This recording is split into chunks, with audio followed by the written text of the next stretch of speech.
ఓం గం గణపతయే నమః. ఓం శ్రీ గురుభ్యో నమః. శ్రీమాతే నమః.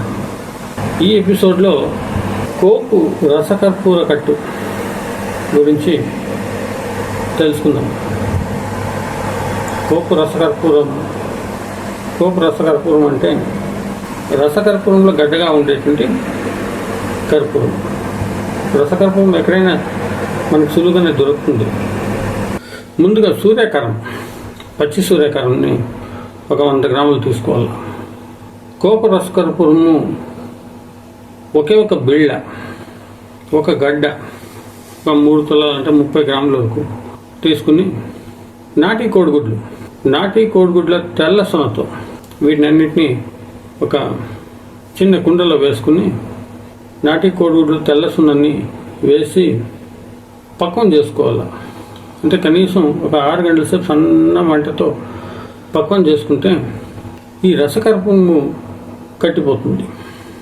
గుర్తుపెట్టుకోండి, 100 గ్రాములు సూర్యకారం, పచ్చి సూర్యకారం, ఒక 5 నాటి కోడిగుడ్లు తెల్ల జొన్న, చిన్నగుంటే కొంచెం ఎక్కువ వేసుకోవచ్చు, ఎక్కువ వేసుకున్నా ఏం పర్వాలేదు.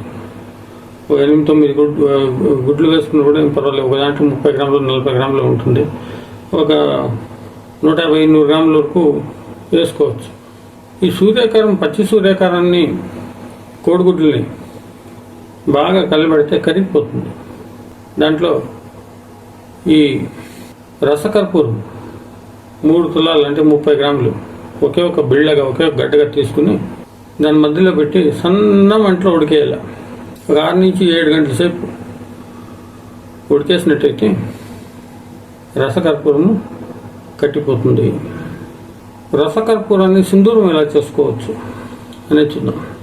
కట్టినటువంటి గంధకం, మనం కట్టుకునేటువంటి గంధకం, గంధకం ఎలా కట్టుకోవాలనేది చాలా వీడియోస్లో చెప్పాను. మహాజైనీరు కానీ, నవచారపు జైనీరు కానీ, ఇట్లా జైనీరుతో గంధకం కట్టిపోతుంది.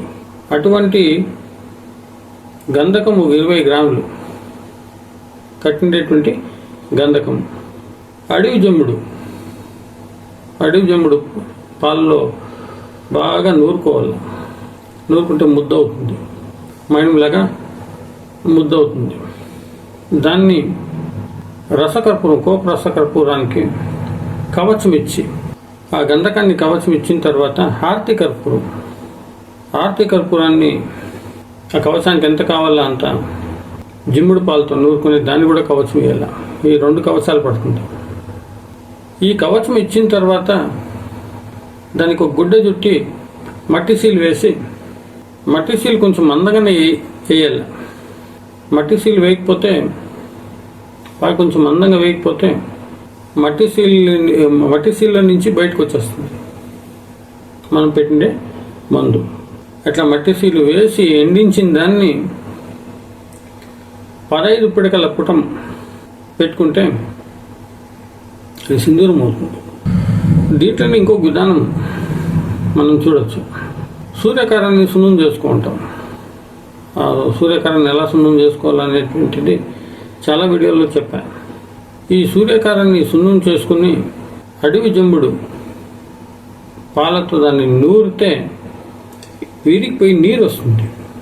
అటువంటి నీరులో గంధకాన్ని బాగా నూరుకోవాలి. ఇక్కడ గంధకం కూడా మీరు ఒక 20 గ్రాములు 25 గ్రాముల గంధకం తీసుకుంటే సరిపోతుంది. ఆ నీరులో బాగా గంధకాన్ని నూరుకొని ఈ కోపు రసకర్పూరానికి కట్టినటువంటి కోపు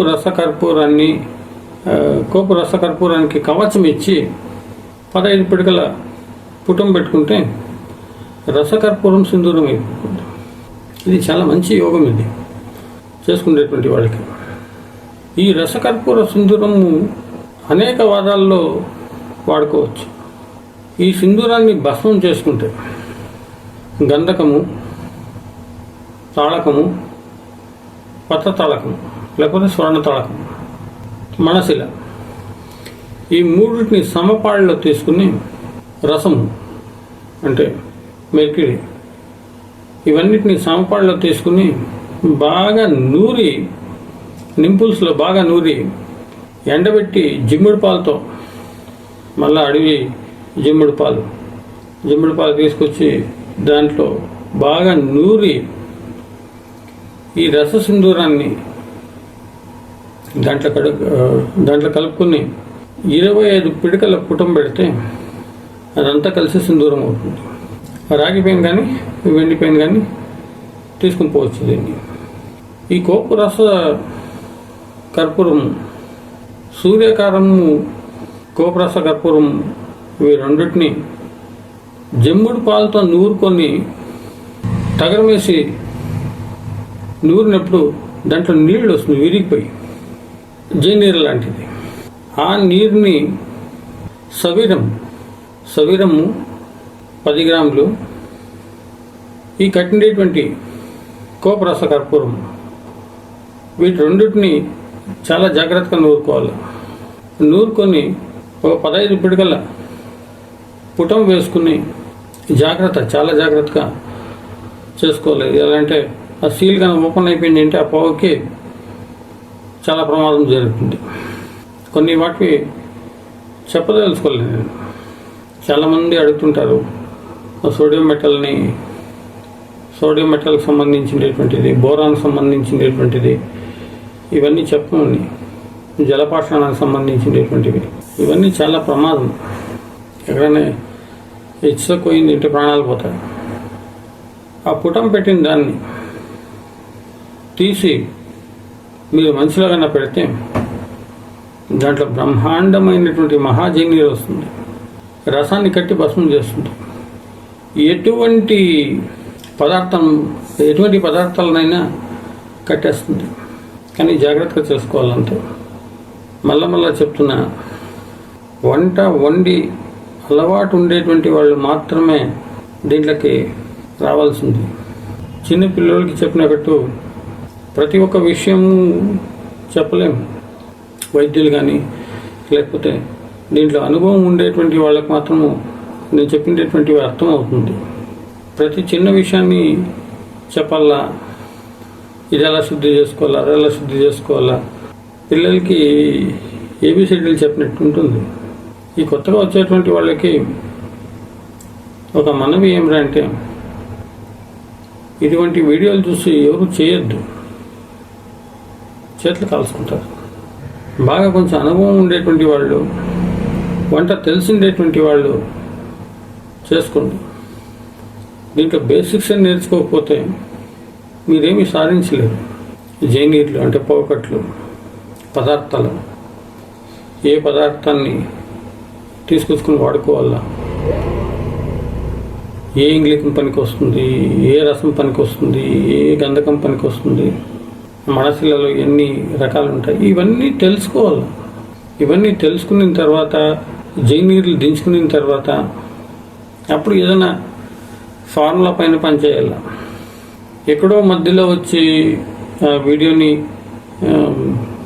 కొంచెం చూసి స్కిప్ చేస్తూ చూస్తూ, స్వామి మీరు ఎన్ని పిడకలు పుటం పెట్టుకోవాలని చెప్పలేదండి, ఇది ఇట్లాంటివన్నీ చేస్తుంటారు.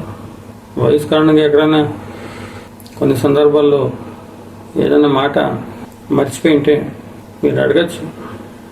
ప్రతి చిన్న విషయాన్ని మీ దగ్గరలో ఉండేటువంటి ఎవరన్నా గురువుల్ని కానీ లేకపోతే వైద్యుల్ని కానీ అడిగి తెలుసుకోండి. అందరికీ సమాధానం చెప్పలేను.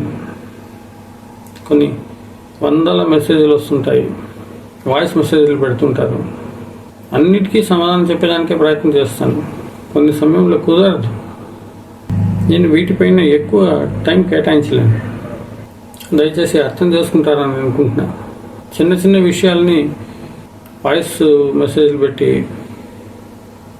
మెసేజ్ రూపంలో పెట్టి అడగడం వల్ల ఏదైనా ఇంపార్టెంట్ మెసేజ్ని మిస్ అయిపోతాం. ఎక్కడ మీకు అర్థం కాలేదో అక్కడ 1-2 సార్లు వీడియోని చూసి దాంట్లో ఏమైనా నేను మిస్టేక్ చేసింటే లేకపోయిందంటే చెప్పే దాంట్లో ఏదైనా మర్చిపోయింటే వాటి గురించి అడగండి. ఎక్కడైనా ఇన్ని పిడికలు పుటం పెట్టాలను, లేకపోతే ఈ పదార్థాన్ని ఇలా వాడుకోవాలను చెప్పేది మర్చిపోయింటే కొన్ని వందల ఫార్ములాలు ఉంటుంది. అన్నిటినీ గుర్తుపెట్టుకునేదానికి అయ్యలేదు. ఏది గుర్తుకొస్తుందో అప్పుడు ఒక వీడియో చేస్తున్నా, అర్థం చేసుకోండి. నమస్కారం.